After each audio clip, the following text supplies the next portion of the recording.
มีแต่ปรากฏน้อยปรากฏใหญ่ยามกลางเว้นกันได้หลายตื้อจามคักอยู่ได้พี่น้องเด้อมื้อนี้มากินข้าวแรงมื้อนี้ต้องมีแต่ปลานี่เนาะ คักเลย ต้องมีเมาแล้วว้าวแต่ก้นเรื่องอีกซะด้วยถ้าไงมันมักอะไรก้นเลย สบายดีพี่น้องบรรยากาศในยามกลางคืนพี่น้องวันนี้บ่าวสมจิตก็ลงมายามตอนพี่น้องเลยนี่ป่ายามมือเว้นนี้ยามมือเว้นนี้ยามละขังไว้พี่น้องนี่แต่ปลากดเด้โอ้นี่แต่ปลากดพี่น้องโอ้ตัวน้อยตัวใหญ่ปลากดนี่พี่น้องนี่แต่ปลากดน้อยปลากดใหญ่เวลาเลือกแต่ปลากดกับนี่แต่ปลาหนังนะเนาะขังไว้ปลาเก็ดปลาขาวแล้วเอาไว้กินเห็ดโดดพี่น้องยามกลางเว้นกันได้หลายตื้อจามคักอยู่ได้พี่น้องเด้อมื้อนี้มากินข้าวแรงมื้อนี้มากับทีมงานเอานำข้าวมากวดหนึ่งพี่น้องเดียวว่านอนหน้าบ่ นอนผู้เดียววะสีนอนหน้าผู้เดียวกายแล้วสินอนผู้เดียวได้โอ้ยบริอุดดอกนี่สิได้ปิ้งอยู่บ่รอบนี้น้ำแห้งหลายพี่น้องเอ้ยมาใส่พอได้อยู่ได้กินเล็กๆน้อย คิดจริงเขาได้เข้าคิดจริงกันเลย มันแนวมันแหละ เอาหินนอกเลยข้ามเลยหินข้ามพักเลย ๆพอปิ้งอยู่บ่มึง หวานนี่แหละ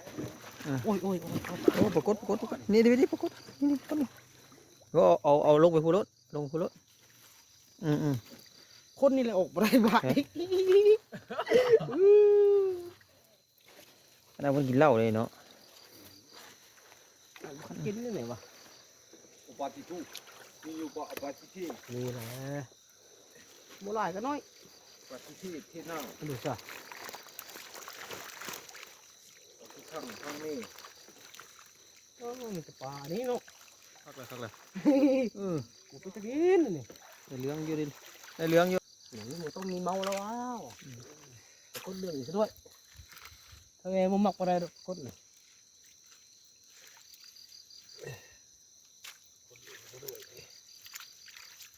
ถุงเขาไปเอามาซะด้วย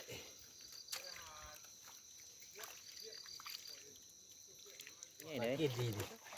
ของแค่นี่ตัวนี้ก็ได้ นี่ตัวยังนี่ลายคือเสือนี่ ปลาเสือว่ะ เสือว่าเสือยาวเนาะเสือยาว โอ้ได้ยามเท่านึงซ้ำนี่ก็โอเคแล้ว ไอ้ตัวนี้ได้แก้มแล้วกินอยู่บ่เนาะ พี่น้องเก็บเอาขึ้นไปแก้มนี่ปลาลาดนี่โอเค เบาเลย เดี๋ยวก็ถูกขักรถขึ้นไปแก้มนี่จะปลาหนังโอ้ปรากฏกระไร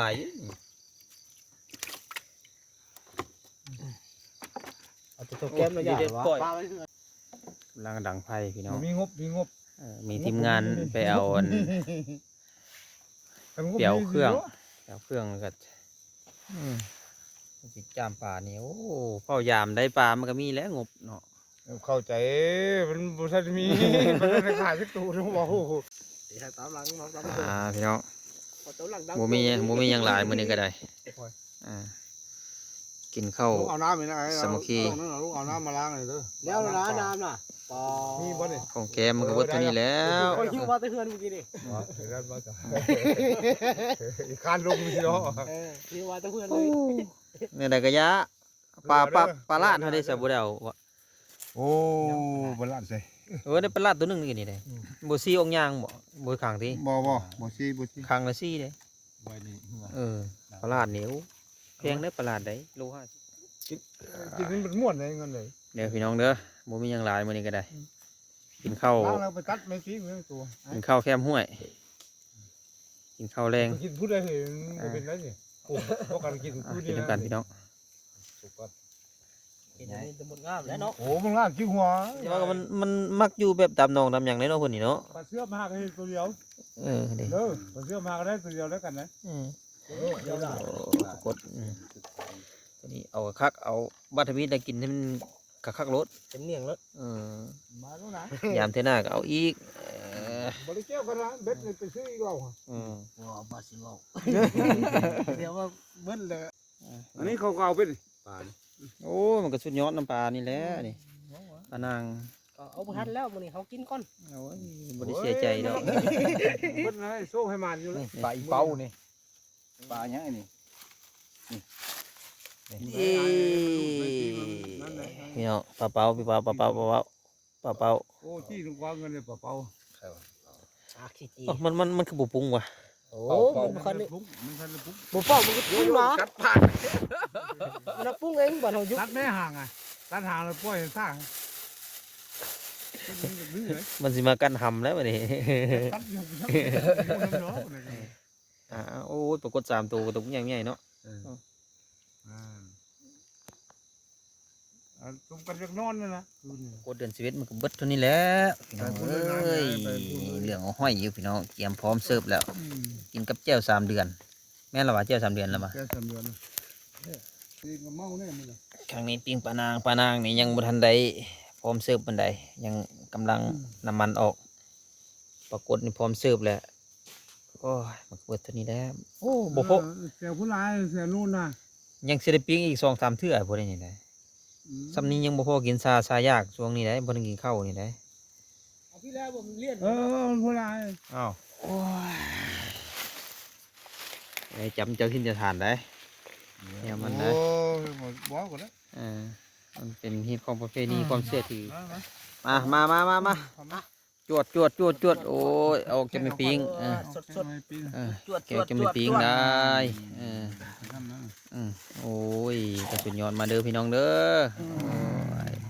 อันตัวนี้แกะเพื่อนไหมตัวนี้ เงินเย็นบาทนี่ เอามา หลัง เอาอันนี้เด้อลูกหลานนะลุงหัวลุงห้องก็ให้โชคให้มันให้อยู่ดีไม่แห้งเลยบัดนี้เด้อให้อยู่ดีไม่แห้งแล้วขับพูดแล้ว กิ บัด นข้าวกับปลากดซับ เอ ได้ อปากกดจำเลยเลยจะสิ้นสถานก็ได้ นั่นแหละให้ส่งมาลำรวยแล้ว ร่ำรวย เอาตอนนี้ได้เพิ่นบ่าวบอก บ่เพิ่นเบา พี่น้องบาทนี้ บาย กินได้บาทนี้ได้กินสมยากนะเขาก็ได้แก้ว3 เดือนมา อ้าวเจ้าสามเดือนนี่ เพิ่นบ่าวเขาเอา โอ้ยปลากดเหลือง ยกกินจากเข้มเลยลูกเอ้ย ซีมือ นั่นนะมื้อหน้าเราหาผักหอมมาแกงเอาแกงให้ใกล้ทำอย่างไม่ยาวเคยแกงเทพักแท้ หอมป้อก็มี พูดย้ำ นี่มัน เขาบังนี่ครับ พอแล้ว ตัวนี้เก่งอย่างเก่งปะโป๊ะเนาะปะโป๊ะนี่ปลาเพี้ยก็ได้นี่มีปลาเพี้ยน้อย นี่น่ะ ปลาเพี้ยน้อยโอ้ยจุดยอดน่ะ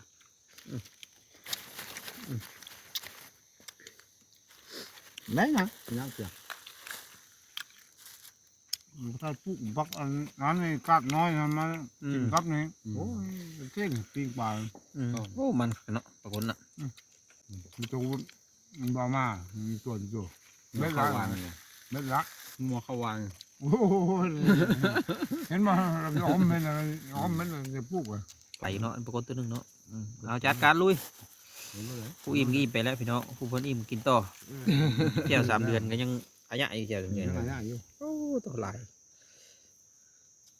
กินข้าวแรงมื้อนี้ก็คักหลาย ผู้โบราณเนาะเจ้าสามเดือน เออ เพิ่นเมียเพิ่นมาตามให้กันมาตามเมาไป กินแล้ว ก็เห็น ลงไปนั่นอีกยามอีกบ้านหนึ่งจังสีกลับบ้านนี้ให้ทางในบ้านเพิ่นเผาต่อเข้าอยู่แล้ว นี่มากินปลาเอาแบบเสียบๆสดๆนี่นะพี่น้องเอาขึ้นมาแล้วกินรส โค้งกันซากเล็กโค้งกันเลยมันเป็นหมอน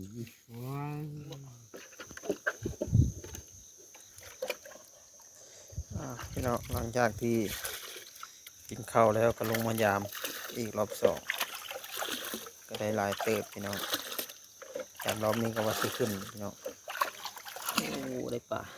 ประหลาดนี่ประหลาดมันโบใส่ก็ได้ประหลาดใส่บัญชีโอ้มันก็กดปลาทางนี้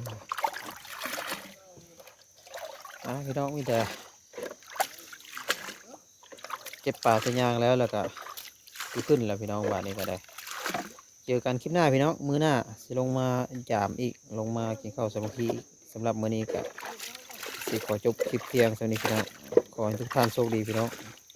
สบายดีสวัสดี